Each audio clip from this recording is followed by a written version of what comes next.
Inhaler लेते हैं तो कब लेना है वो हमने देखा है पेशेंट्स को लेते हुए, तो जब सांस लेते टाइम लेना है या सांस छोड़ते टाइम, और क्या होता है वो रूल, क्या अप्लाई करना होता है जब भी हम कोई इनहेलर रखते हैं?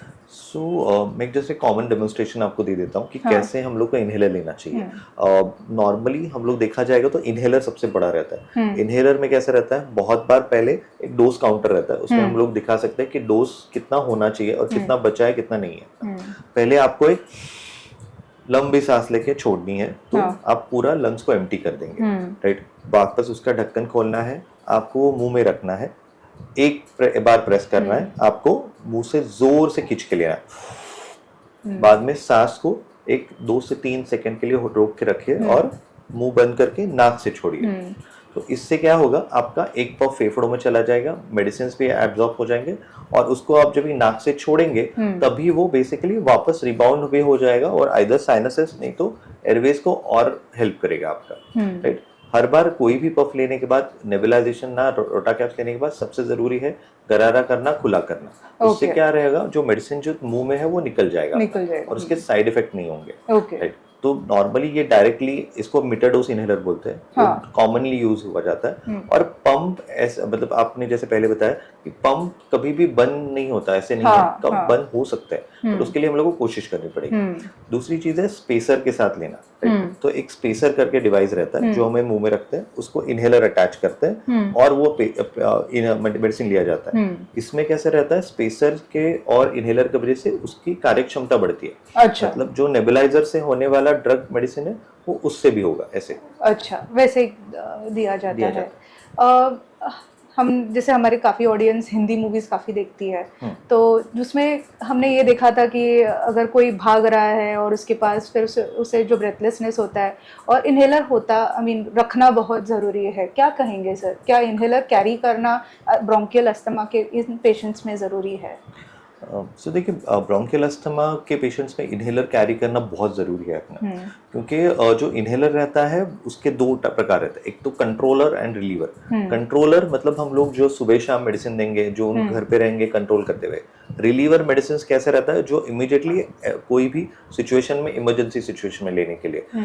तो बहुत बार कैसे हो जाता है, कोई भी पेशेंट रहेंगे, अगर समझिए आप किधर ट्रैवल कर रहे हैं, बहुत ज़्यादा बारिश हो गई, बहुत ज़्यादा मिस्ट एनवायरनमेंट हो गया, स्ट्रेसफुल सिचुएशन हो गया, क्योंकि साइकोलॉजिकली भी अस्थमा ट्रिगर हो सकता है अपना। तो अगर वो सिचुएशन के लिए आपको हमेशा इनहेलर कैरी करना पड़ेगा। पहले हम लोग 2 अलग-अलग इनहेलर देते थे, बट आजकल हम लोग सेम ही इनहेलर को दोनों के लिए यूज कर रहे हैं एज अ रिलीवर मेडिसिन। अच्छा। अगर कोई भी सिचुएशन में आपको लगता है आपको ब्रीदिंग डिफिकल्टी हो रहा है, तो इनहेलर आपको इमीडिएटली लेके आपको रिलीव कर सकता है। तो इनहेलर अपने पास रखना बहुत जरूरी है। सो इनहेलर रखना बहुत जरूरी है। 4-4-4 ऐसा कुछ रूल होता है? यस, सो 4-4-4 रूल एक्चुअली एप्लीकेबल है, बहुत मतलब commonly introduce Australian medical association ने लॉन्च किया था। वो एक साल्बुटामॉल, मतलब एक शॉर्ट एक्टिंग इनहेलर रहता है अपना, उसके लिए लॉन्च हुआ था। उसमें कैसे रहता है कि मतलब अगर आप कोई भी इमरजेंसी सिचुएशन में है, आपके पास आपका अस्तालिन का इनहेलर है अपना, साल्बुटामॉल जिसमें कंटेंट है, जो इमीडिएटली फेफड़ों को खुलाने के लिए काम करता है। तो आपको 4 बार उसको पफ लेना है, खोलना है, 1 2 3 4। अच्छा। राइट, बाद में 4 बार आप लोगों को 4 सेकंड आपको रुकना है। उसके बाद में नहीं हुआ तो वापस 4 बार आपको प्रेस करना है। अगर ये 2 से 4-4-4 में आपका रिलीफ नहीं हुआ तो आपको इमीडिएटली हॉस्पिटल पे जाना है, राइट। ये सिचुएशन है माइल्ड टू मॉडरेट जो अस्थमा रहता है, मिडिल पॉपुलेशन उनके लिए है। हॉस्पिटल में कब जाना है, आप अगर कुछ बता पाएंगे? जैसे हमारा ब्रेथलेसनेस कंट्रोल हुआ है थ्रू इनहेलर तो हम रुक सकते हैं घर पे, बट अगर वो नहीं कंट्रोल हो पा रहा है तब हमें हॉस्पिटल या किसी डॉक्टर को देखना ज़रूरी है। कुछ अभी हम सबके पास due to Covid oxygen saturation machine भी होती है, क्या अस्थमैटिक पेशेंट्स में कुछ ये हेल्पफुल होता है in terms of measuring the oxygen? Definitely madam. So asthma में ऑक्सीजन लेवल फ्लक्चुएशन एक्सपेक्टेड नहीं है, राइट। अगर आप अस्थमैटिक हैं एंड आपका ऑक्सीजन लेवल फ्लक्चुएट हो रहा है तो मतलब डेफिनेटली आपको हॉस्पिटल नहीं तो चिकित्सक की जरूरत है। देखिए, सबसे इंपॉर्टेंट ऑक्सीजन लेवल्स, मतलब नॉर्मली हम लोग एक्सपेक्ट कर रहे हैं 92 to 95 के बीच में सबका होना ही चाहिए। कोई भी सिचुएशन में आप घर पे हैं, आपको सांस लेने में तकलीफ हो रही है, खांसी हो रही है, आपको अस्थमा, आपके सिम्टम्स बढ़ रहे हैं और उसके साथ आप कोई भी ऑक्सीजन लेवल आप चेक करते हैं और आप देख रहे हैं आपका 92 के नीचे ऑक्सीजन लेवल जा रहा है, तो पहले आपको आपका इनहेलर नहीं तो नेबुलाइजेशन लेना है, वो तो लेना ही है आपको, ओके राइट। उसके बाद में आप 5-10 मिनट वेट कीजिए।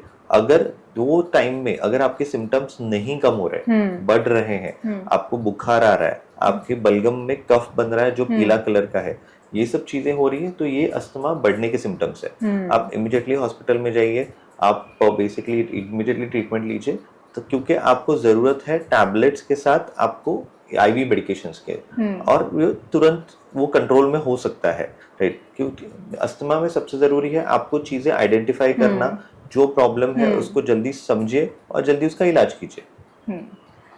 एक्सरसाइज के बारे में सर आपने कहा, जैसे लाइफस्टाइल को चेंज करना और एक्सरसाइज को अपने डेली रूटीन में लाना, ओबेसिटी को कंट्रोल करना, ये कुछ मेजर्स है जो आज के टॉक में आए हैं, जो हमको हमारे ज़िंदगी में अब अपनाने हैं, ताकि हम together we should have this fighting spirit कि हम ब्रोंकियल अस्थमा को कंट्रोल कर सकते हैं।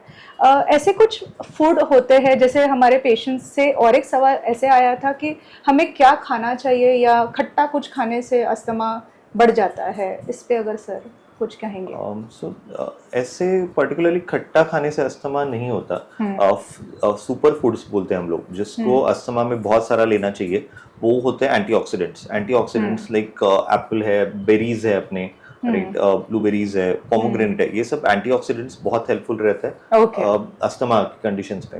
ऑल्सो बेसिकली सबसे इम्पोर्टेंट है अपने fibre diet, green leafy vegetables, अपने नट्स, ये सब चीजें बहुत जरूरी है अस्थमाटिक पेशेंट्स में रिकवरी पॉइंट ऑफ व्यू। कोई भी एक्टिव अस्थमा सिचुएशन में हम लोग कंसिडर करते हैं कि आप दूध वाली चीजें, बेकरी प्रोडक्ट्स, शक्कर वाली चीजें, ये सब चीजें अवॉइड कीजिए, क्योंकि वो डायरेक्टली प्रोपोर्शनल है इन्फ्लेमेशन से, राइट, तो वो अवॉइड कर सकते हैं। ओके, सर ने एक सिंपल तरीके से हमें ये बताया कि हमें लाइफस्टाइल को अपने मेंटेन करना काफ़ी ज़रूरी है, और एक क्लियर मैसेज ये आया है कि लाइफस्टाइल चेंज करो, अस्थमा का सही तरीके से जांच कर कीजिए, आपके जो कंसल्टिंग डॉक्टर हैं उनको दिखाना है, सर जैसे ही एक्सपर्ट चेस्ट फिजिशियन के पास जाना है, आपके डाइटरी फैक्टर्स, आपकी एक्सरसाइज रूटीन, ये अस्थमा को हेल्प करती है। सर हमने आपसे काफ़ी कुछ जाना आज अस्थमा के बारे में, और हमारे हर एक फैमिली में एक अस्थमेटिक पेशेंट्स तो पाए जा रहे हैं, क्योंकि उसके प्रमाण जैसे आप कह रहे हैं बढ़ रहे हैं, बट कंट्रोलिंग फैक्टर्स हमारे ही हाथ में, क्लाइमेट चेंज भी हमारे हाथ में है। आप आज आए सर, और हेल्थ आशा में आपका कीमती वक्त दिया और एक्सेप्ट किया to be our speaker. Thank you so much sir, thank you so much.